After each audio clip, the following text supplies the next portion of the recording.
नमस्कार हो सगळेजण. तर झालं तर असं की आमचं टी व्ही चालू होत नव्हतं बघा. मग या काकांना फोन लावून बोलवलो. त्यांनी म्हणले डायरेक्ट डिश दाखव म्हणले. मग त्यांना डायरेक्ट डिशपाशीच नेलो बघा. मग ते काय तर गट्टू बदलायचं म्हणत होते. मग यांना गट्टू बदलायला ते कटर पाहिजे होतं. मग ते कटर आणून दिलो.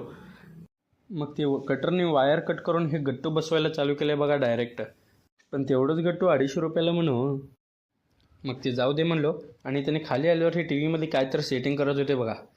मग त्यांना काय तर करायलेत म्हणून उगाच चहा तर द्या म्हणलो, तर चहा पण हातावर सांडून हात भाजला बघा. काय तर करायला गेले, काय तर दुसरंच होत आहे. कधी पण चांगलं कामच होत नाही. मग त्यांनी काय तर करून टी व्ही चालू करून दिले.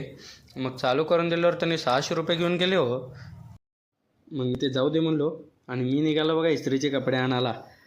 आणि इस्त्रीचे कपडे घेतल्यानंतर मी निघालो बघा थेट घराकडं. आणि घरी गेल्यावर लक्षात आलं ट्युशनचा वेळ झाला आहे. मग ट्युशनला निघालो बघा. आणि ट्युशनमध्ये गेल्यानंतर बघतो हे पोरं लईच अभ्यास करत होते. आणि ट्युशन संपल्यावर घरी निघायला लागलो होतो बघा. पण तेवढ्यात पप्पा भेटले आणि पप्पा बाहेर कुठं तर जाणार होते म्हणून त्यांची बॅग माझ्याकडे दिली ते. मग दोन्ही बॅगा घेऊन मी घरी पोचलो बघा. तर अशाच पद्धतीने आजचा दिवस पण संपला आणि व्हिडिओ पण संपला. धन्यवाद.